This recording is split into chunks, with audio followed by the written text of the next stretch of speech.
नमस्कार। 10 की डिस्कवरी के आज के एपिसोड में आप सभी का बहुत स्वागत। आपके साथ मैं हूं सऊद मोहम्मद खालिद और आज 10 की डिस्कवरी आपको पूरी और बहुत ध्यान से देखनी होगी क्योंकि आज इस विशेष शो में आपके लिए बहुत काम की डिस्कवरी होने वाली है। ऐसी डिस्कवरी जो आपको यह बताएगी कि कोरोना से कैसे बचना है। आज 10 की डिस्कवरी में बैक टू बैक 5 बड़े खुलासे होने वाले हैं। पहली डिस्कवरी में आपका ब्लड ग्रुप आज बताएगा कि आपको कोरोना होगा या नहीं। इसके अलावा दूसरी डिस्कवरी आपका ब्लड ग्रुप बताएगा कि आपको कोरोना से कितना खतरा है। वहीं तीसरी डिस्कवरी में आपका ब्लड ग्रुप यह बताएगा कि आप कोरोना की हिट लिस्ट में हैं या नहीं। वहीं चौथी डिस्कवरी में कोरोना काल का अब तक का सबसे बड़ा खुलासा होगा और पांचवी डिस्कवरी में न्यूज 24 के स्टूडियो से एक डॉक्टर पूरे तथ्य और सबूत के साथ साइंटिफिक डिस्कवरी करेंगे। तो आइए बिना वक्त जाया किए शुरू करते हैं आज की बिग और साइंटिफिक डिस्कवरी।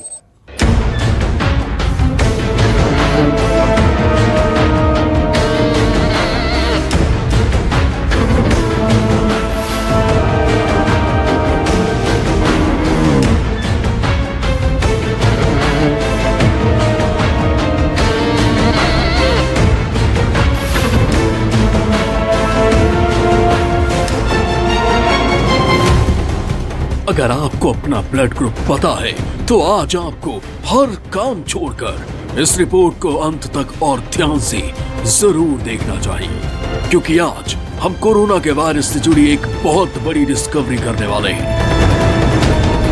अगर आपको अपना ब्लड ग्रुप नहीं पता है तो इस वैज्ञानिक विश्लेषण को देखने से पहले अपना ब्लड ग्रुप पहचान लीजिए। अगर ये आपकी किसी मेडिकल रिपोर्ट पर लिखा है तो उसे तुरंत निकाल लीजिए क्योंकि आज आपका ही ब्लड ग्रुप आपको कोरोना महामारी के बारे में बहुत कुछ बताने और समझाने वाला है। आज आप मेडिकल रिसर्च के आधार पर देखेंगे कि किस ब्लड ग्रुप के लोगों को सबसे ज्यादा कोरोना संक्रमण हो रहा है। आज दुनिया के सबसे काबिल वैज्ञानिक आपको बताएंगे कि किस ब्लड ग्रुप के लोगों को कोरोना के संक्रमण का खतरा सबसे कम है। आज हम आपको एक एक ब्लड ग्रुप का कोरोना कनेक्शन बताएंगे। आज आपको जवाब मिलेगा कि अगर आपका ब्लड ग्रुप ए पॉजिटिव या ए नेगेटिव है तो आपको कोरोना से कितना खतरा है। आज आपको पता चलेगा कि अगर आपका ब्लड ग्रुप बी पॉजिटिव या बी नेगेटिव है तो आपको कोरोना होने के कितने चांस हैं। साथ ही आज आप जानेंगे ए बी पॉजिटिव या ए बी नेगेटिव वाले ब्लड ग्रुप के लोगों को यह वैज्ञानिक डिस्कवरी आखिर क्या सलाह देती है। और अगर आपका ब्लड ग्रुप ओ पॉजिटिव या ओ नेगेटिव है तो यह रिसर्च आपको सबसे ज्यादा गौर से देखनी चाहिए क्योंकि इस खास ब्लड ग्रुप के बारे में बहुत सी नई रिसर्च सामने आई है। क्या किसी इंसान का खून कोरोना प्रूफ हो सकता है? आपको इनमें से हर सवाल का जवाब दें उससे पहले यह जान लीजिए कि 10 की डिस्कवरी की टीम ने चौंकाने वाली जानकारी कहां से जुटाई है।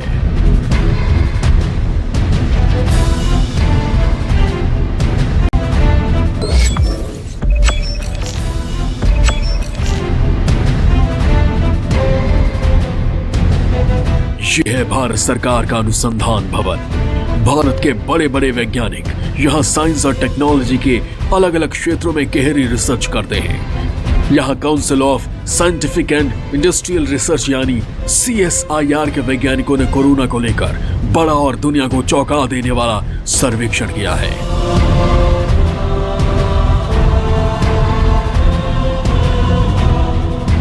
CSIR के रिसर्च के बाद अधूरे सवालों की गुंजाइश कम रहती है क्योंकि पूरी दुनिया ये मानती है CSIR का मतलब है गहरी और पुख्ता रिसर्च।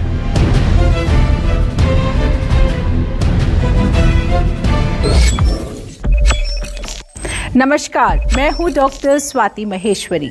मैं इंटरनल मेडिसिन स्पेशलिस्ट हूं। CSIR भारत का council of scientific and industrial research का मतलब है भरोसे की पक्की report. Chicago institutions ranking world report के मुताबिक दुनिया भर के 4,851 संस्थानों में CSIR की रैंकिंग 84वें नंबर पर आती है। ये शीर्ष 100 अंतर्राष्ट्रीय संस्थानों में अकेला भारतीय संगठन है। एशिया में CSIR 17वें और देश में पहले नंबर का रिसर्च संस्थान है। अब देखिए CSIR का वो सर्वेक्षण जिसके आधार पर वैज्ञानिकों को पता चला कि कोरोना वायरस कुछ खास आदतों वाले लोगों और एक खास ब्लड ग्रुप से डरता है, उसके पास नहीं भटकता। वैज्ञानिक और औद्योगिक अनुसंधान परिषद ने देश भर में फैले अपनी प्रयोगशालाओं में काम करने वाले हर शख्स की जांच की। पैन इंडिया सेरो एपिडेमियोलॉजिकल सर्वेक्षण किया, गहरा अनुसंधान किया और फिर यह रिपोर्ट जारी की। आज के दिन में आपको ये बताना चाहूँगा कि हमारी जो प्रयोगशालाएं हैं पूरे देश में, हमारी 37 प्रयोगशालाएं हैं और हम लोगों ने सोचा था क्यों ना हमारे जो एम्प्लॉयज़ है सभी, हमारे सभी वैज्ञानिक, हमारे सभी तकनीकी अधिकारी, हमारे प्रशासन के लोग, हमारे प्रयोगशाला में जो छात्र काम करते हैं, उन सबको हम लोग उनका एक सीरो सर्वे करें और इसी के लिए ये स्टडी की गई थी। अब आपको दिखाते हैं कि CSIR ने कितनी क्रेडिबल और किस तरह से इस रिसर्च को अंजाम दिया। CSIR ने कोरोना महामारी के समय में 10,427 लोगों पर रिसर्च किया। ये सभी लोग CSIR की प्रयोगशालाओं में काम करते हैं। 6 महीने तक इन लोगों की लगातार निगरानी की गई। रिसर्च में पता चला कि 10,427 में से 1,058 लोगों में कोरोना के खिलाफ एंटीबॉडीज बन गई थी, यानी उन्हें कोरोना हो चुका था। तो अगर समझा जाए तो ये 1,058 लोग ऐसे थे जिन्हें जाने अनजाने में कोरोना का संक्रमण हो गया था और उन्हें नहीं मालूम था कि उन्हें कोरोना हो चुका है।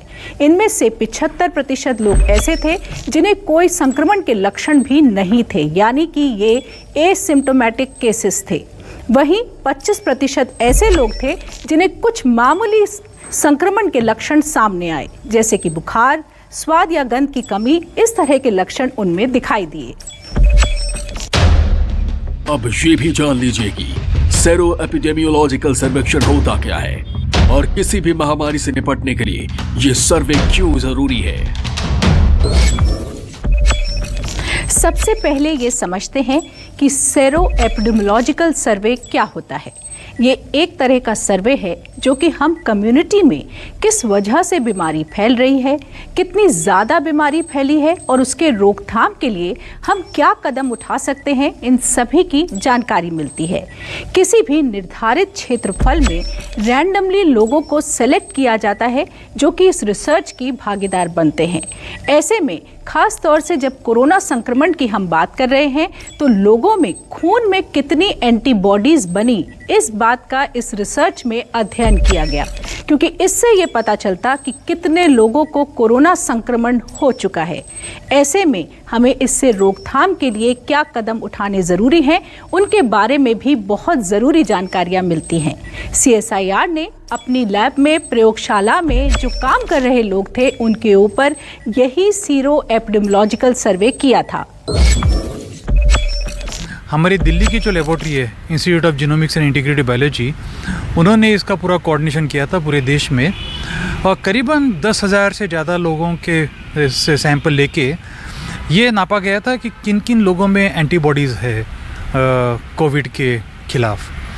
और इसमें से ऐसा पता चला था कि करीबन अगर एवरेज देखा जाए पूरे देश में तो उस वक्त के पाया गया था कि 10% से ज़्यादा लोगों में एंटीबॉडीज़ ऑलरेडी आ चुकी है। हो सकता है कि इन काफ़ी सारे लोगों को पता भी नहीं हो कि उन्हें इन्फेक्शन हो गया हो या नहीं, लेकिन उनमें एंटीबॉडीज़ जरूर पाई गई थी।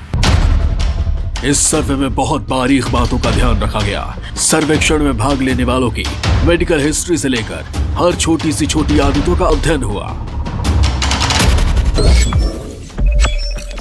कैसे हुआ सर्वे? लोगों के खाने पीने की आदतों से लेकर दफ्तर आने जाने के साधनों तक का ब्यौरा लगातार 6 महीने तक रिकॉर्ड में रखा गया। एंटीबॉडी टेस्ट कराने के साथ साथ बैकग्राउंड डेटा पर भी रिसर्च की गई, क्योंकि खास तौर से ये देखना ज़रूरी था कि कहीं कुछ ऐसे पैमाने तो नहीं हैं जिनका रुझान खास तौर से इस बात की तरफ दर्शाए कि शायद कुछ ऐसे फैक्टर्स हैं जिनके बारे में हमें जानना ज़रूरी है, क्योंकि उनसे हमें ये पता चल सकता है कि कोरोना का संक्रमण कहाँ ज़्यादा फैल रहा है, किस वजह से ज़्यादा फैल रहा है या किन लोगों में ज़्यादा फैल रहा है। और उसके बाद जो 4 डिस्कवरी निकलकर सामने आई, उन्होंने हिंदुस्तानी वैज्ञानिकों को कोरोना वायरस को हराने का रास्ता बता दिया। हम लोगों ने बैकग्राउंड डेटा भी उनसे लिया था, जैसे कि आपने कुछ अभी बताया उसके बारे में थोड़ा बहुत, लेकिन हम लोगों ने भी देखा कि पब्लिक ट्रांसपोर्ट कौन यूज़ करता है, कौन अपनी ट्रांसपोर्ट से आता है, कौन कैंपस में ही रहता है। तो इससे काफ़ी पता चलता है कि किस तरह वायरस फैलता है लोगों में।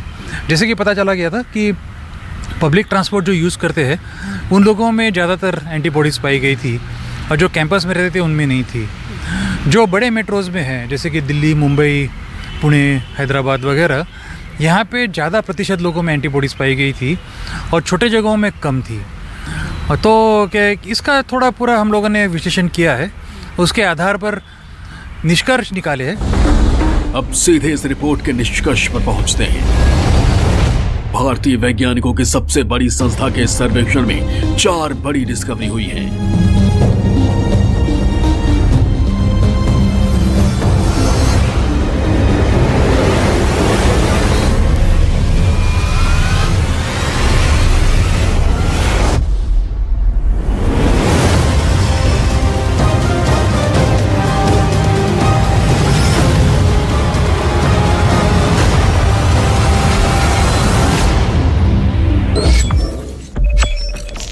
CSIR के इस अध्ययन से 4 बड़े निष्कर्ष सामने आए।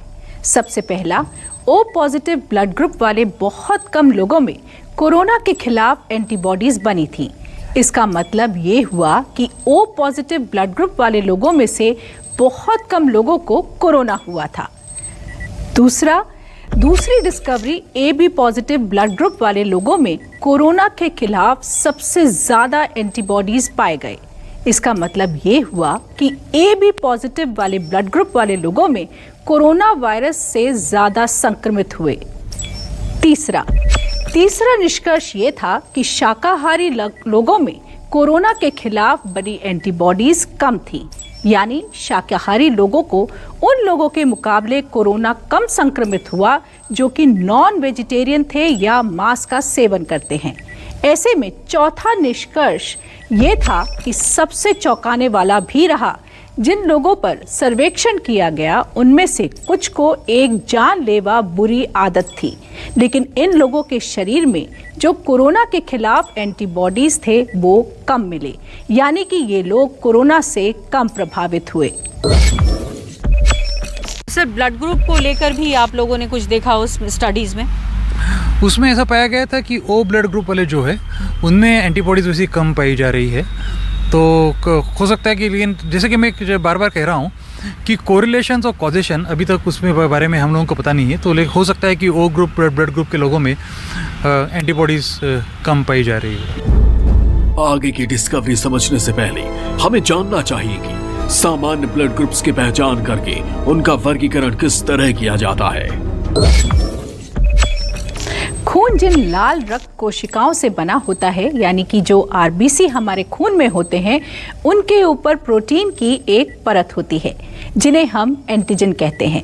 इसी तरह से हमारे जो ब्लड ग्रुप्स हैं उनके 4 एंटीजन खास तौर से होते हैं। इसी तरह से ब्लड ग्रुप A में सिर्फ A एंटीजन होता है और इसमें B की एंटीबॉडीज शरीर में होती हैं।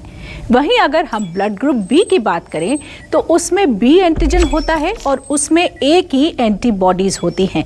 वहीं ए बी ग्रुप में दोनों ही तरह के एंटीजन होते हैं और कोई एंटीबॉडीज नहीं होती। और वहीं ओ ब्लड ग्रुप में किसी भी तरह का कोई एंटीजन नहीं होता है। इसीलिए हम ये मानते हैं कि जो ओ ब्लड ग्रुप है वो किसी को भी अपना खून दे सकता है, यानी कि ये यूनिवर्सल डोनर होते हैं। और वहीं जो ए बी ग्रुप वाले लोग होते हैं वो यूनिवर्सल रिसिपिएंट होते हैं, यानी कि वो किसी भी और ब्लड ग्रुप का खून आसानी से ले सकते हैं। अब आप ये सोचते होंगे कि A पॉजिटिव और B पॉजिटिव का क्या मतलब है, तो ये पॉजिटिव का क्या मतलब है और नेगेटिव का क्या मतलब है। ये एक और एंटीजन होता है जो कि हमारी कोशिकाओं के ऊपर होता है, जिसे हम RH-D एंटीजन बोलते हैं। अगर ये एंटीजन है तो आप या तो A positive, B positive, AB positive या O पॉजिटिव हो सकते हैं। और अगर ये एंटीजन नहीं है तो ऐसी सूरत में आप A negative, B negative, AB negative और O नेगेटिव हो सकते हैं। हेमेटोलॉजिकल पॉइंट ऑफ व्यू से रिसेंटली एक स्टडी आई है जिसके अंदर तकरीबन 8000 लोगों पे स्टडी किया गया कि जो हमारे खून में ब्लड ग्रुप जो होता है, ब्लड ग्रुप बेसिकली क्या होता है कि हमारी जो लाल कोशिकाएं होती हैं जिनको हम आरबीसीज कहते हैं या रेड ब्लड सेल्स कहते हैं, इनके ऊपर प्रोटीन होता है। अगर हमारे शरीर रेड सेल पे ए प्रोटीन होता है तो हम उस इंसान का ब्लड ग्रुप ए हो जाता है। अगर आपके लाल सेल पे प्रोटीन बी होता है तो उसका ब्लड ग्रुप बी हो जाता है। अगर आपकी लाल सेल पे ए और बी दोनों होते हैं तो आपका ब्लड ग्रुप ए बी हो जाता है। और अगर इन दोनों में से कुछ भी नहीं होता तो आपका ब्लड ग्रुप ओ हो जाता है। CSIR का सर्वेक्षण बता रहा है कि ओ ब्लड ग्रुप वाले लोग कोरोना से कम संक्रमित हुए। हालांकि वैज्ञानिक और औद्योगिक अनुसंधान परिषद के महानिदेशक डॉक्टर शेखर सीमांडे का कहना है कि अभी इस सर्वेक्षण पर बहुत काम होना बाकी है और ये चारों डिस्कवरी इस रिसर्च के सिर्फ शुरुआती रिपोर्ट है। सर्वप्रथम तो मैं ये कहना चाहूँगा कि ये स्टडी अभी आर्काइव्स में है, अभी पीयर रिव्यूड नहीं है, तो पीयर रिव्यू के लिए हम लोगों को कुछ वक्त राह देखनी होगी। कोविड-19 वायरस ने दुनिया के हर देश पर हमला बोला। कोरोना ने महिला और पुरुषों में अंतर नहीं किया। छोटे बड़े हर किसी को कोरोना वायरस ने बीमार किया, लेकिन वैज्ञानिकों को कोरोना के हमले में एक भेदभाव नजर आया। ये अंतर है ब्लड ग्रुप का। और सिर्फ भारत के वैज्ञानिकों की सबसे बड़ी संस्था CSIR के सर्वे में ही ये बात सामने नहीं आई। दुनिया में कोरोना काल में कई बड़े सर्वे हुए हैं और ज्यादातर सर्वे कहते हैं कि CSIR के इस अध्ययन से ये पता चला कि कोरोना का संक्रमण हर तरह के ब्लड ग्रुप वाले लोगों पर एक जैसा असर नहीं करता और O पॉजिटिव ब्लड ग्रुप वालों को कोरोना से खतरा सबसे कम है। अगर हम बात करें पहले के अध्ययन देखें तो कई ऐसे अध्ययन हुए हैं जिसमें ये देखा गया है कि ब्लड ग्रुप का किसी और बीमारी के साथ क्या कनेक्शन है। अगर हम देखें तो कई ऐसे शोध कार्य हैं जो सामने आए हैं जिनसे ये पता चला है कि कुछ ऐसे ब्लड ग्रुप हैं जो हमारी कुछ बीमारियों के साथ ज़्यादा तीव्र लक्षण दिखाते हैं। जैसे कि अगर हम बात करें तो O ब्लड ग्रुप वाले जो लोग होते हैं उनमें पेट में अल्सर होने की संभावनाएं ज़्यादा होती हैं और वहीं A ब्लड ग्रुप वाले लोगों में स्टमक कैंसर होने की संभावनाएं ज़्यादा होती हैं। वहीं कुछ संक्रमणों के साथ भी ये देखा गया है। अगर हम बात स्मॉल पॉक्स की करें तो ये उस समय पर देखा गया था कि जिन लोगों को B ब्लड ग्रुप और O ब्लड ग्रुप होता है वो स्मॉल पॉक्स से बचे रहते हैं। वहीं कॉलेरा और प्लेग के समय में भी इस तरह का अध्ययन हुआ और उससे ये पता चला कि A और B ब्लड ग्रुप वाले लोगों को ये संक्रमण कम होता है। ब्लड ग्रुप को लेकर भी चर्चा है इस सर्वे में कि जिनका ब्लड ग्रुप O है वो लोग भी संक्रमित कम हुए हैं बनिस्बत जिनका ब्लड ग्रुप A है। तो ब्लड ग्रुप से कैसे क्या रिलेशन हो सकता है? इसका भी कोई ऐसा साइंटिफिक बेसिस नहीं है, लेकिन ये एक सही फाइंडिंग है और ये सिर्फ हमारे देश में नहीं, ये पूरे ऑल अक्रॉस वर्ल्ड इसकी फाइंडिंग आई है कि जो ब्लड ग्रुप O के लोग हैं उनमें इन्फेक्शन का ट्रांसमिशन भी कम हुआ है और उनमें इन्फेक्शन भी कम हुआ है। अब इसका हो सकता है कि उनमें कुछ ब्लड ग्रुप O के लोगों में कुछ इस तरीके के जीन्स या इम्यूनिटी हो जिसकी वजह से दे वर प्रोटेक्टेड, बट इसका कोई अभी हमारे पास साइंटिफिक बेसिस नहीं है। अब एक और स्टडी देखिए। इसके शुरुआती निष्कर्ष भी दिखाते हैं कि O टाइप ब्लड ग्रुप वाले लोगों में कोविड इन्फेक्शन कम हुआ। केवल भारत में नहीं, विश्व के कई और कोनों में भी इस तरह के शोध कार्य किए गए जिनसे कि ये पता चल सके कि कौन से ऐसे पैरामीटर्स हैं जिनसे कि हम कोरोना वायरस का रुझान ज़्यादा देखते हैं। ऐसे में अमेरिका बायोटेक्नोलॉजी की कंपनी 23andMe ने भी एक अध्ययन किया CSIR के सर्वेक्षण की तरह ही अमेरिकी कंपनी की स्टडी भी शुरुआती दौर में ही है, लेकिन दोनों सर्वेक्षणों के नतीजे एक जैसे हैं। रिसर्च के दौरान शोधकर्ताओं ने ह्यूमन जीन्स और कोविड-19 के कनेक्शन के बीच की जो संबंध है उसकी जांच की। स्टडी में लगभग 7.5 लाख लोगों को शामिल किया गया। इस स्टडी में 10,000 ऐसे लोगों को भी जोड़ा गया जो गंभीर रूप से कोविड-19 से संक्रमित थे।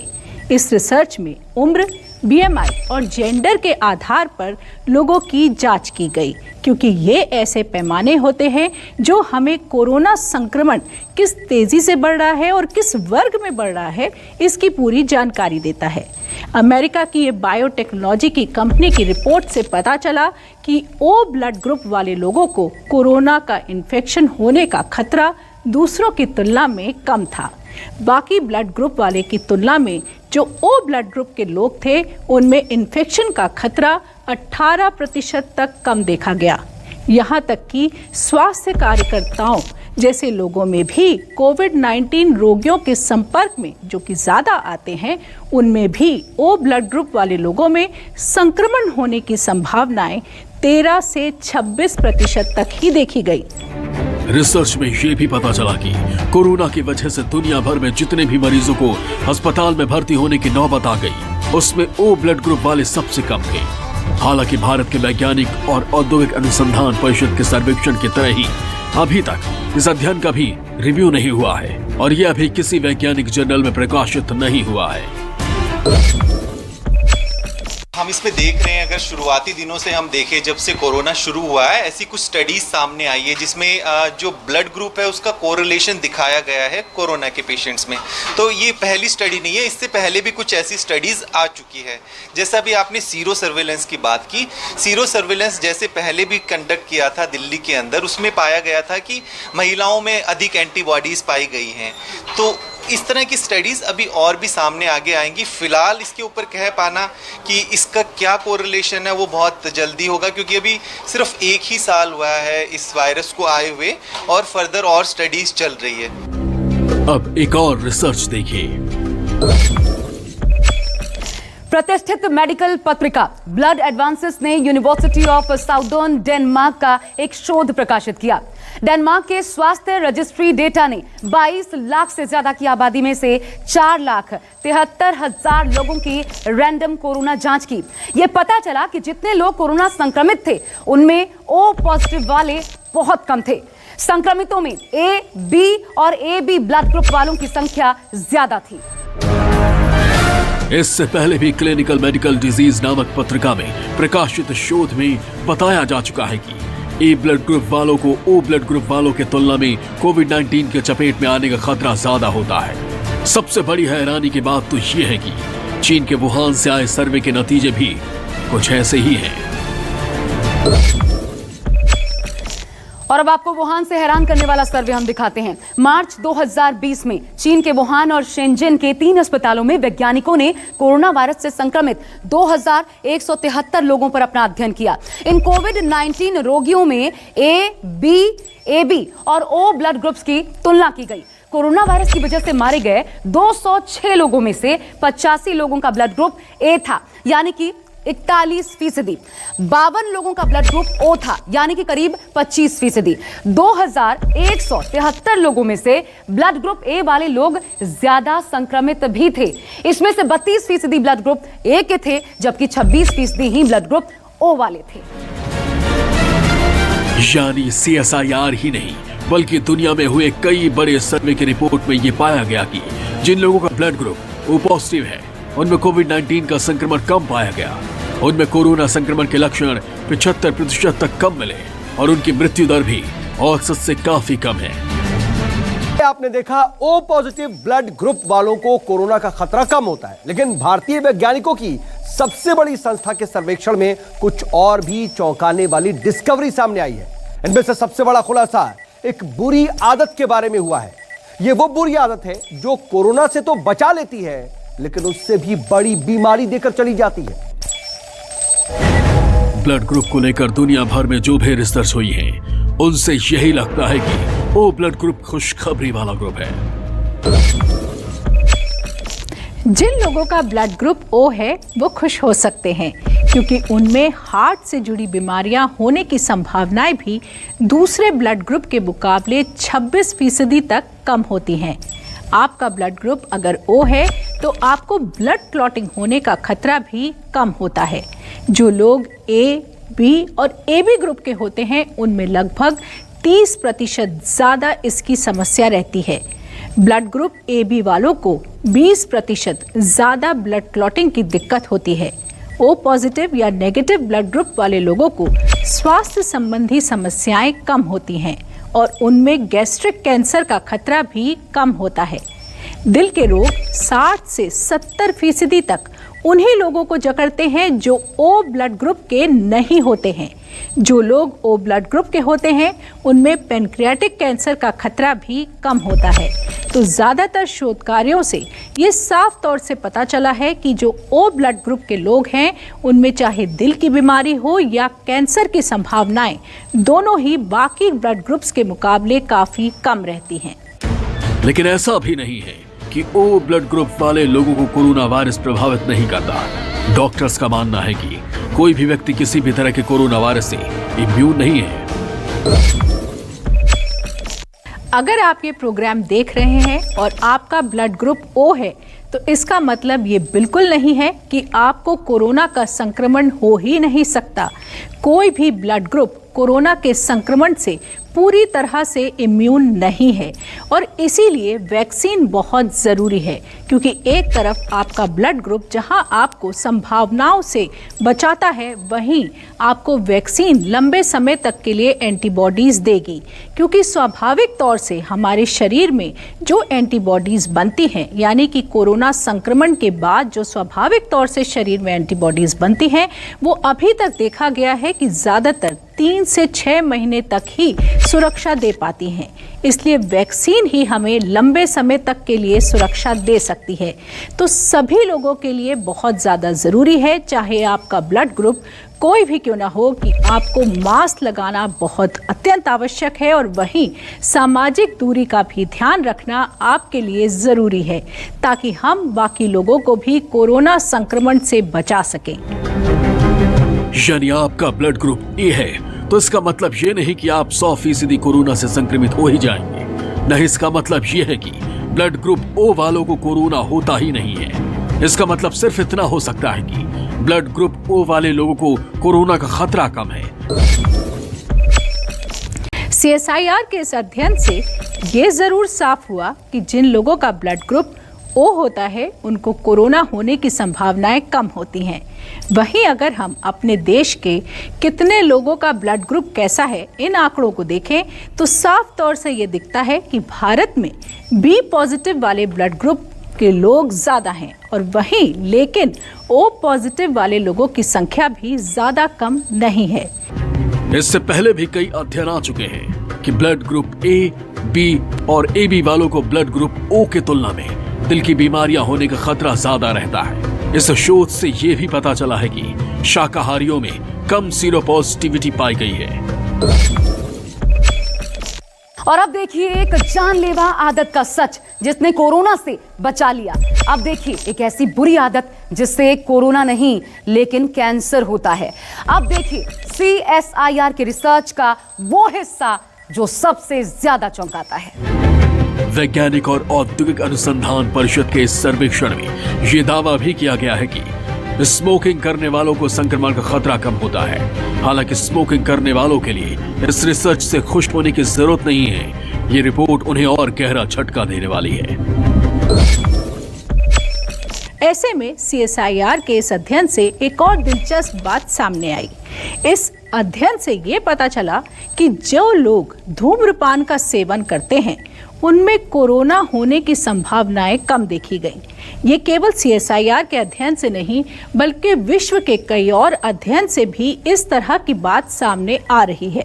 लेकिन अभी यह अध्ययन पूरी तरह से नहीं हुआ है और खास तौर से देखें तो इसके कारण ये भी माना जा रहा है कि जो लोग धूम्रपान करते हैं उनके शरीर में जो इम्यूनिटी होती है वो थोड़ी सप्रेस्ड होती है और ऐसे में कोरोना संक्रमण एक बार हो जाने के बाद जो साइटोकाइन स्टॉर्म की बात की जाती है, यानी कि जो इम्यूनिटी की उत्तेजना है वो लोगों को ज़्यादा तंग करती है और इसीलिए शायद जो धूम्रपान करते हैं उनमें इम्यूनिटी की जो उत्तेजना है वो थोड़ी कम देखी गई है।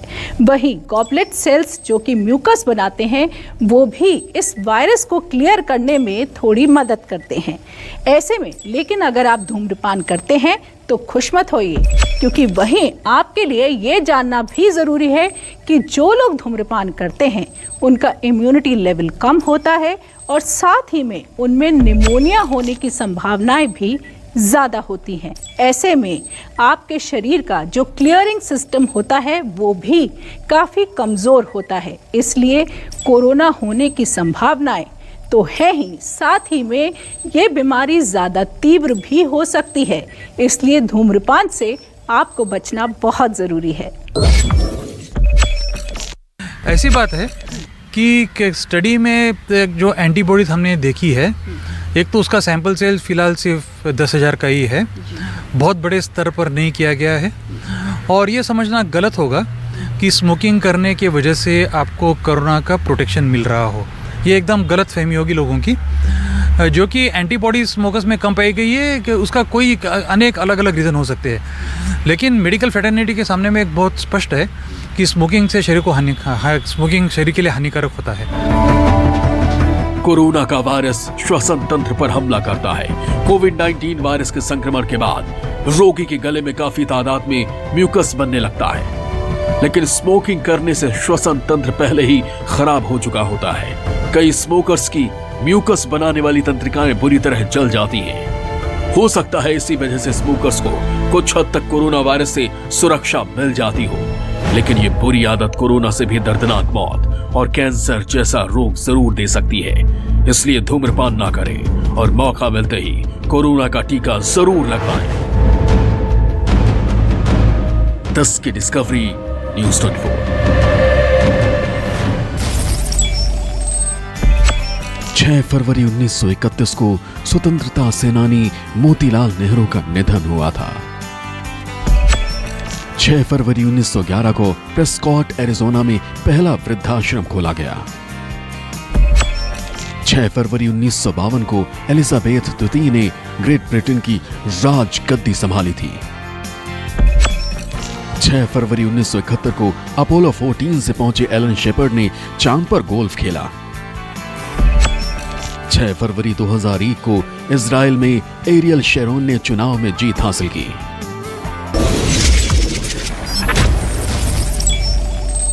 और इसी के साथ 10 की डिस्कवरी में आज इतना ही, लेकिन कल किसी नई और बड़ी डिस्कवरी के साथ एक बार फिर आपके सामने हाजिर होंगे। तब तक के लिए अपना ख्याल रखिए।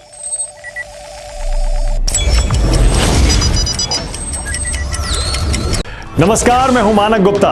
अगर आपको हमारा ये वीडियो पसंद आया हो तो इसे लाइक और शेयर जरूर करें, और हां, हमें सब्सक्राइब और फॉलो करना ना भूलें ताकि आप देश और दुनिया की कोई खबर मिस ना करें। तो जुड़े रहिए हमारे साथ और देखते रहिए न्यूज़ 24।